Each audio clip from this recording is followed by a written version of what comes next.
Everyone knows Shedeur as number 12 right now. But what if I told you that number was never really his?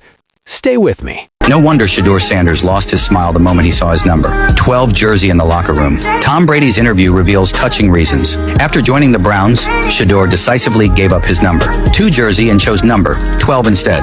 However, when Shedeur saw his number 12 jersey for the first time, he seemed less than excited. Instead, he seemed more intrigued by another team t-shirt. The number change, in fact, symbolized his determination. In an interview, Tom Brady stated that after Shedeur was selected 144th overall, he immediately sent Shedeur a text message. Brady shared from personal experience that a player's draft position doesn't define their talent or potential. After all, Tom Brady was drafted 199th overall, yet that didn't stop him from becoming the greatest player of all time. So Shedeur decided he would follow in Brady's footsteps and prove himself continuously. That's why he chose the number 12 jersey. When Shedeur looked at the jersey, he was reminded once again of Brady's words. Plus, number 12 felt unfamiliar to him compared to number 2. Adding to that, his close friend Travis Hunter also wears number 12. A wave of mixed emotions surged within him. This led Shedeur into a moment of reflection. So he doesn't seem excited enough, but it's enough to prove that he has an indomitable heart. Most of the people who have been watching Shedeur for a long time, y'all know him as 2. Y'all know him as S2 legendary. See, you know, Shedeur Sanders was always synonymous with that number 2, but now it seemed in this last year, obviously there was a wide receiver that had it. I believe his name was Mr. Carter.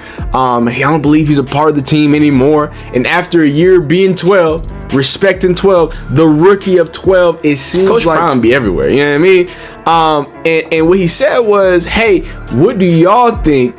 And then he said, Shedeur might be thinking of switching back from 12 to 2. Now, I do want to say it's not confirmed. We don't have any true confirmation, but there's smoke in the air. You got NFL rumors talking about it. Nobody saw this. Tickets from him. There you go.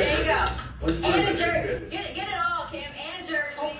And a shoe. I need a jersey. And all of it. I do. All of it for my son. He's thinking about switching numbers right now. What y'all think about that? He thinking about going back to 2 instead of 12.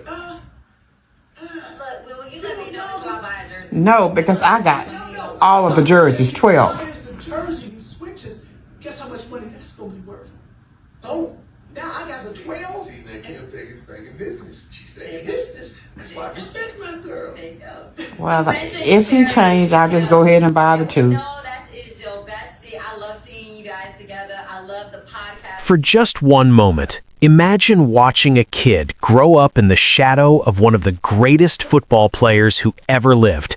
Not just learning from him, living with him, breathing the game every single day. And then imagine that same kid, now a man, standing on an NFL field, wearing a number that isn't really his, while the whole world watches, waiting, judging, some hoping he fails. That's the story of Shedeur Sanders. And now, everything is about to change. There are whispers coming out of Cleveland, quiet at first, then louder, then impossible to ignore. Shedeur Sanders, the man who wore number 12 out of respect, out of patience, out of grace, might be ready to reclaim the number that was always meant for him, number 2.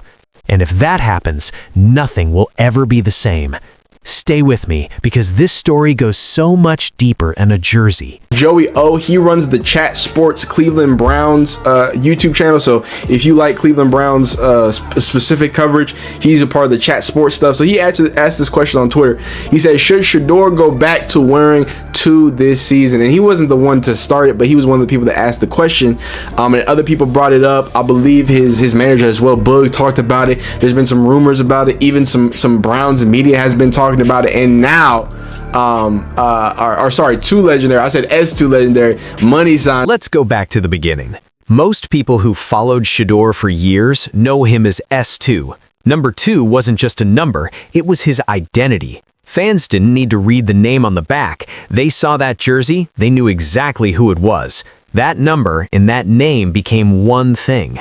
But when he arrived in Cleveland, another player, wide receiver Isaiah Carter, already had it. And here's where most young stars would have made noise, would have demanded it, would have made it a whole thing. Not Shedeur. He stepped back, put on number 12, no complaints, no drama, just put his head down and went to work. That move, quiet as it was, said everything about who this man is. Now think about the weight he was carrying when he got to the NFL. The moment the draft started, the attacks came with it. Rumors, negative headlines, people calling him unworthy, people saying the hype was too much, that he was a distraction, that the only reason anyone cared was because of his father's name. And at the same time, while all of that noise was filling up every sports channel and every comment section, Shedeur Sanders was sitting with the reality that his father, Deion Sanders, was battling cancer. Let that sink in. He walked into the biggest transition of his life, the NFL draft, the start of his professional career, while his dad was fighting for his health, while people were online calling him a liability, while he was buried at the bottom of the depth chart as a fourth-string quarterback. Most people would have broken. Most people would have crumbled under the weight of all of that. Shedeur Sanders, he got to work. The doubters were loud. They always are when someone has something to prove. They said he wasn't ready. They said he didn't belong. They called him overhyped. Some even called for him to be cut before he'd even had a real shot. Analysts dismissed him. Social media dragged him. People who had never thrown a football in their lives sat behind screens and told the world that Shedeur Sanders wasn't good enough for the NFL. But records don't care about Twitter, and history doesn't ask for your opinion before it's made. Because what Shedeur went on to do in that Cleveland Browns uniform silenced every single one of them. He climbed from the very bottom of that depth chart all the way to the starting position, faster than anyone expected. And once he got there, he didn't just survive. He performed at a level that put his name in the record books alongside legends. Back-to-back games, doing things only players like Tom Brady and Joe Burrow had done at the start of their careers. Things no rookie first-game quarterback had accomplished in this millennium. Things no Browns quarterback had done in 20 years. And yet the hate kept coming, and he kept winning anyway.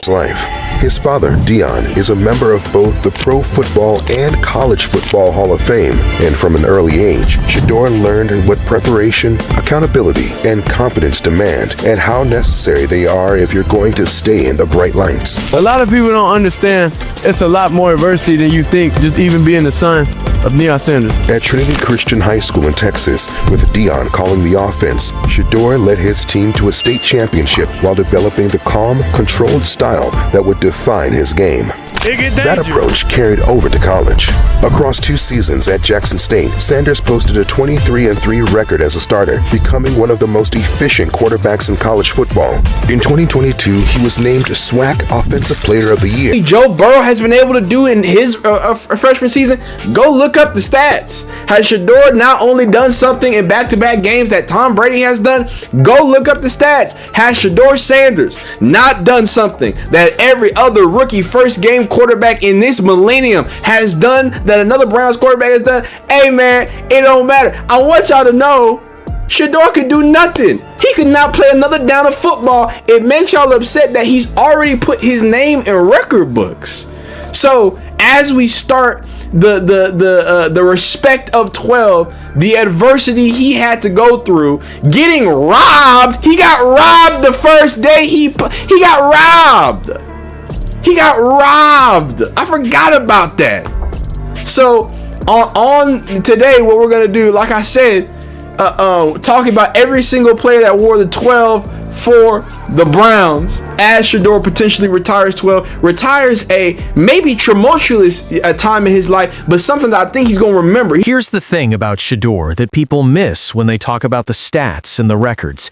He didn't just show up and play football. He showed up and became part of Cleveland.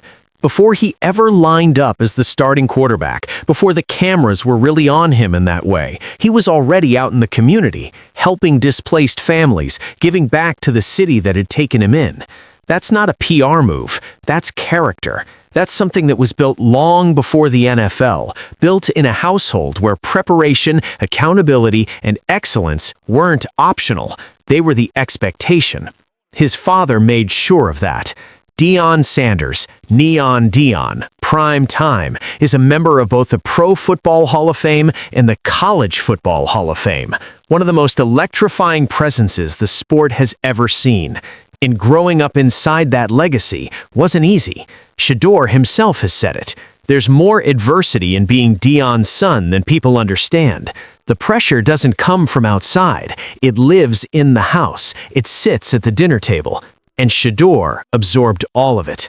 At Trinity Christian High School in Texas, with his father calling the offense on the sideline, Shedeur led his team to a state championship, not riding his father's reputation, earning it, developing that calm, controlled style that would follow him everywhere. Then came college, Jackson State, a 23-3 record as a starter. Then Colorado, a Heisman vote in 2024, Big 12 Offensive Player of the Year, SWAC Offensive Player of the Year, the Johnny Unitas Golden Arm Award, award after award proving the same thing over and over. This isn't just a famous last name. This is real. So now we come back to the number, and now it means something completely different. Number 12 for the Cleveland Browns has a history. Players wore it before Shedeur. Some of them were solid, some had their moments, but none of them, not one, carried the combination of talent, leadership, community connection, and straight-up dominance that Shedeur brings to that number. And now, with the player who had number 2 no longer on the roster, the conversation has exploded. His manager brought it up. Cleveland Browns media has been talking about it. Analysts and insiders are weighing in. The question is everywhere. Should Shedeur go back to number 2? And here's why that question hits so hard. Number 2 doesn't just belong to Shedeur. It belongs to a legacy. Deion Sanders made that number legendary. The confidence, the presence, the dominance, that identity is already baked into the number itself. When Shedeur steps back into it, if he steps back into it, he's not just picking a jersey. He's stepping into everything that came before him. He's carrying history while trying to write his own. That's not a small thing. That's enormous. The spotlight gets sharper, the expectations get heavier, every single play gets scrutinized at a level most quarterbacks will never understand, because when that number 2 shows up again on an NFL field, people won't just see a player, they'll see family, they'll see what was built before him, and they will expect greatness to match it. But here's what I want you to understand. This is a man who was told he didn't deserve to be here, who watched his father fight cancer while strangers called him a fraud, who wore someone else's number out of pure class and then went out and made history anyway. The critics spoke, the doubters had their moment, and Shedeur Sanders already proved every single one of them wrong. He didn't need their approval, he didn't ask for their permission, he just worked. And now, standing on the other side of all of it, with a full off-season ahead of him, with his name already in the record books, with Cleveland already feeling what it's like to have a real quarterback, he might be ready to do something that signals to the entire league exactly where this is headed. Reclaiming number 2 wouldn't just be a jersey change, it would be a declaration. It would say, I survived everything you threw at me. I honored the process. I paid my dues. And now I'm ready to carry the name, the legacy, and the number that was always meant to be mine. And if that happens, Cleveland won't know what hit them. The league won't know what hit them. And every single person who doubted Shedeur Sanders will have to sit with the fact that they almost missed witnessing something truly legendary. This isn't just a number, this is a story still being written. And brother, we are just getting to the good part. Smash the like button if you're riding with Shedeur. Subscribe for daily NFL coverage and Browns updates. Drop a comment. Should he go back to number 2? Yes or no?